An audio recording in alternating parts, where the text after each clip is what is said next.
एक बार दास ने सोचा कि अपने कमरे के ऊपर अलग से एक पूजा स्थल बनाऊं।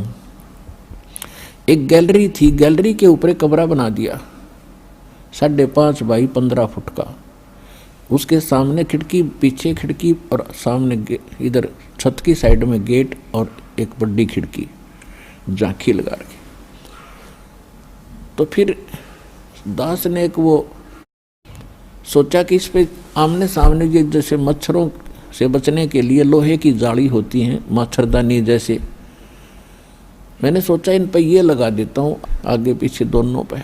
एक पर लगाई आई थी, वो पुराना लाया था मैं, बड़ा बड़ा जंगला किसी का उतरा हुआ था, जैसे पुराने मकान फोड़ रखा था, वो बढ़िया लकड़ी बताया करते कि वो बढ़िया लकड़ी थी, वो लिया था। आमने सामने वाली के उसके जाली लगी हुई थी, उनका ठीक होना। तो वो जाली लाया मैं, या तो मेरे लिखण में कितना गड़बड़ रहेगी। मैंने उसमें थी 2 फुट 8 इंच चौड़ी थी वह, तो 2 फुट और डैश लगा का 8 इंच, वो अपने इसमें टेक्निकल भाषा में लिख रखी थी मैंने। 2 जाली इस साइज की मैंने उस लोहे वाले को दे दी कि ये पर्ची है भाई, ये 2 जाली काट के ऐसी सेट कर दे, बांध दे, मैं और सामान लेकर आता हूँ। वापस आया, उसके पैसे दिए, जाली उठा लिया। तो मैंने घर आकर के बच्चे से, बड़ा लड़का छोटी सी उम्र का था, 12-13 साल का, एक किराएदार था वो 20-25 वर्ष का था, अन्य कोई किराएदार, उन दोनों से कहा, वो अच्छा भगत था, सेवा करता था, कि ये दोनों जाली लगा दो इन दोनों के जंगलों पर। उन्होंने सीढ़ी साढ़ी ला के जुगाड़ जोड़ के और वो जाली लगाने लगे। वो जाली लगाने लगे तो उन्होंने कहा जी ये तो छोटी है। तो मैंने खुद जाकर देखा तो उसको ऐसे सेट करा तो ऐसे तो वो ठीक आ जा, लेकिन चौड़ाई में 8 इंच कम। फिर मैंने ऐसे करके देखा, वो भी गलत नहीं हुई। तो मन में आया कि भी उसने गलत काट दिया, छोटी दे दी। दूसरी देखी, वो भी सेम।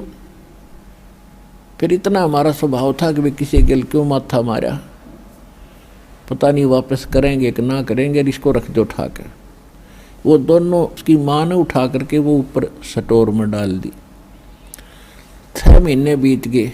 उसके कुछ दिन के बाद दास ने ये पुस्तक छपवाई, भक्ति बोध, और दास पुस्तक छपवा कर अपने गुरुदेव को दिया करते थे, और गुरुदेव उनको फिर अपने भक्तों में बांटा करते थे फ्री ऑफ कॉस्ट, जिनको दीक्षा देते थे। दास को उस समय दीक्षा देने का अधिकार नहीं था, अपनी भक्ति करता था, जितनी सेवा हो सकती थी उतनी सेवा भी करता था। मेरे पूज्य गुरुदेव जी अधिकतर पंजाब में रहते थे। उनका पंजाब के अंदर 3 स्थान थे, एक खन्ना में, एक मोगा में, एक तलवंडी भाई जिला फिरोजपुर में, और चौथा था नजफगढ़ के अंदर अनाज मंडी के पास।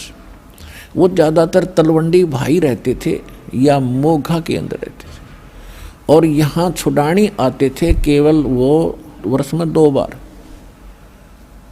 एक तो गरीबदास जी का बोध दिवस होता था मार्च में, और एक उनका होता था भादवे के अंदर निर्वाण दिवस गरीबदास जी का। तो उन दिनों आते थे। तो उस समय दास ने वो पुस्तक बनवा कर रख ली भक्ति बोध के, और उस पूजा स्थल पर एक तख्त रख के उसके ऊपर रख दी कि गुरुजी आएंगे उन्हें दे दूंगा। वो फाल्गुन में आने थे। तो तब तक एक रेनी सीजन, वर्षा का मौसम भी जा चुका था। तो मैंने क्या देखा कि जिस खिड़की में वो जाली नहीं लगी थी उसके अंदर से चूहे घुस गए और उनको काटना शुरू कर दिया पुस्तकों को। मैंने इन बच्चों से कहा कि भाई जो वो जाली थी दोनों, वो छोटी तो थी, उन दोनों को ओवरलैप करके एक खिड़की को कवर कर दो, दूसरी तो गली में है, उधर से चूहे आते नहीं, और ये अंदर की साइड में एक मकान से इसके अंदर घुस रहे हैं, तो इन दोनों को एक दूसरे के ऊपर करके इसने कवर कर दो। ऐसा दास कहकर अपनी ड्यूटी पर चला गया। तो ये बालक था, बड़ा लड़का छोटा ही, उसकी माँ कहती रही, वे तेरा पापा कह गया है तो इसने लगा दो। दोनों भाई लगा के सीधी साड़ी। वही किराएदार जिसके सामने वो छोटी सिद्ध हुई थी, तो वो किसी फैक्ट्री में नौकरी करता था। वो शाम में 5 बजे के बाद आया और मैं आया 6 बजे। तो मुझे तो लगन थी आते ही कि उन्हें लगा दी होगी तो ठीक है ना, मैं साथ लग कर लगवाऊंगा, वो तो घना खराब कर देंगे चूहे। मैंने आकर देखा लगा रखी जाली, और एक जाली वहीं पड़ी नीचे जहाँ वो लगा रहे थे, वहीं पर नीचे, और वो खेलने चले गए। मैंने इनकी माँ से पूछा कि ये जाली बदलवा लाए क्या ये बच्चे? तो कह रही थी कहाँ बदलवाओ थे, आपके जाते कहने लगी थी, मैं इसने भाई इसने लगा दे, यूँ खेलता रहा। आपके आने का टाइम हुआ जब ये न लाई है, दोनों ने डरत्या ने। अब मैंने उतार कर दिया स्टोर से चौकी। तो मैं हैरान हूँ, मैंने सोचा भाई ये कैसे हो गया? तो बिल्कुल छोटी थी, 8-8 इंच छोटी थी, और एक जाली पूरी लगकर पूरी कवर करके 8 इंच और ऐसे मुड़ी हुई थी साइड में, ऊपर से नो की नो, साइडों से ऐसे 8 इंच वो बढ़कर 8-7 इंच और ऐसे मुड़ी हुई थी नो। मेरे यह बात गले उतरे नहीं, क्योंकि हमारे साथ कोई ऐसा चमत्कार मालिक का होया नहीं था, बेशक थे हम भगत बने हुए थे। मैंने उसकी माँ से पूछा तो सच बता, ये जाली वही है या ये बदलवा के लाए? कहने लगे यू बदलवान का है। यू कहाँ बदलवा था? गेर बेसे का कि दोनों ने, ये तो वही मैंने उतार कर डाली है। यू बालक है, इसने कहाँ बदलवान किया सी पता है? मैंने कहा बच्चा कहाँ है? यू खेल रहा था बाहर, उसको बुलाया। मैंने कहा बेटा मेरे सिर पर हाथ रख और कबीर भगवान की कसम खा कि जाली वही है। अकपिता पापा जाली वही है, भगवान की कसम। अब पुण्यात्मा हमारे साथ ये घटना कभी घटी नहीं थी, मैंने सुनी थी आज तक। तो पुण्यात्मा उस दिन के बाद दास का जीवन बदल गया। सतकुर जो चावे सो कर ही, 14 कोट दूत जम डर ही, ऊत भूत जम त्रास निवार, चित्रगुप्त के कागज पाड़े।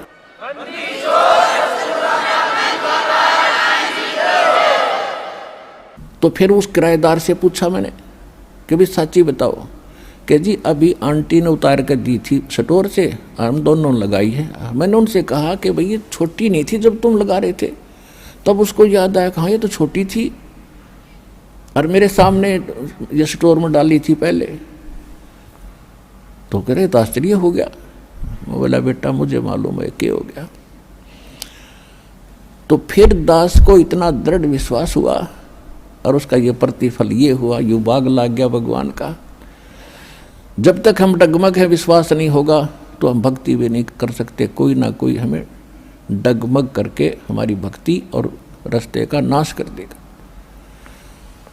तो फिर जो लगन लगी इस दास के, अब चाहे कोई सारा देश न्यू का भगवान न्यू नहीं कर सकता, दास नहीं मान सकता, भगवान ना नहीं, फिर वो कुछ कर ही नहीं सकता, तो वो तो नकली आदमी है। तो कुछ दिनों के बाद क्या हुआ कि फिर मैंने सोचा कि ये कितना अच्छा आदमी है, आर्य समाज का जो व्यक्ति है, दयानंद के विचारों से प्रभावित है और ये नहीं मानता कि भगवान कुछ ऐसा कर सकता है, तो ये बहुत अच्छा आदमी है, मेरी बात ने ज़रूर मानेगा। क्योंकि मैं कोई लटोटर करनिया ना, मैं कोई दुनिया को ठगने वाला नहीं, ना कोई जब तक उपदेश देने का भी आदेश था, कोई ने सोचा लालच में कर रहा होगा, तो इसको मेरी बात का विश्वास होगा। और कोई मैं अनएजुकेटेड नहीं, जूनियर इंजीनियर की पोस्ट थोड़ा बहुत पढ़ा भी हूँ, तो मेरी बात शायद ये जरूर मानेगा। तो मैंने उसको बुलाया अपने बैठक में, ड्राइंग रूम में, और उनसे फिर चर्चा शुरू की। बच्चे वहीं बुला लिए, इनकी माँ बुला ली, और मैंने कहा जी मास्टर जी क्या आप मानते हो कि भगवान श्री कृष्ण ने साड़ी बढ़ा दी थी? कैसी बात करते हो आप? नहीं नहीं ऐसा कुछ नहीं हो सकता। मैंने कहा कि देखो ये सामने जाली लगी है बाहर, आप देख लो बेशक, और ये जाली छोटी थी 8 इंच, 8 इंच तक पूरी होगी, 8 इंच और बढ़ रही है, यानी लगभग 16 इंच ये और बढ़ गई हमारी जाली, लोहे की बढ़ गई। आप विश्वास करो हमारे पे। वो एकदम लाल हो गया, कैसी बात करते हो, ये कभी हो नहीं सकता, अब मेरे सामने करके दिखाओ। मैं बड़ा हैरान हुआ, यार आदमी दिखा था बढ़िया, ये तो गोबर है कतिया डंगा डांगर। क्या बोला, कहते आप करके दिखा। मैंने कहा जी मैं ये नहीं कहता कि मैंने कराया, भगवान ने किया, कैसे मैं नहीं मानता। तो मैं चुप हो गया और अंदर से दुखी हुआ। तो दुखी आदमी का चेहरा भी बदल जाता है। तो उसने सोचा मकान मालिक है भाई, दुखी हो गया तो उसने बात घुमाई। कहने लगा कि आप इंजीनियर हैं, आप भी इन बातों पर विश्वास करते हो? मैं नहीं बोला उससे कुछ भी। कहने लगा देखो मैं बताता हूँ महर्षि कैसे होते हैं। महर्षि दानंद इतने पहुँचे हुए महापुरुष थे कि एक समय वो कमरे में बैठकर योग अभ्यास कर रहे थे, आसन पद्म लगा के, और वो जमीन से उठते थे और छत के सिर लगा के वापस आकर जमीन पर बैठ जाते थे। और उसको देखने वाला एक नौकर था, खाने के लिए बताने गया था, झांकी से देखा, औरों को बुलाया, यानी वो प्रमाणित करना चाहता था कि मैं झूठ बोलता हूँ, यानी इस प्रकार घना न देखा हो। वो जमीन पर से उठता था, छत के सिर लगा के वापस आ जाते थे। ये होते महर्षि। मैं बोला झूठ, कति झूठ, तू करके दिखा। मेरा दाव लग गया। फिर उसका पसीने आ गए। ने बोला ये न कबीर पंथियों ने आपको घड़ा छाना बना दिया, जवाब देने लग गया। मैं जवाब देने नहीं लग गया, मेरे साथ बीत गई, इसलिए आज मैं आपके सामने कहना पड़ा कि आप कल मिसगाइडेड हो। जब भगवान कुछ कर ही नहीं सकता फिर तेरे मेरे जैसा होगा, फिर पूजा की क्या आवश्यकता है? वो परमात्मा सब कुछ कर सकता है।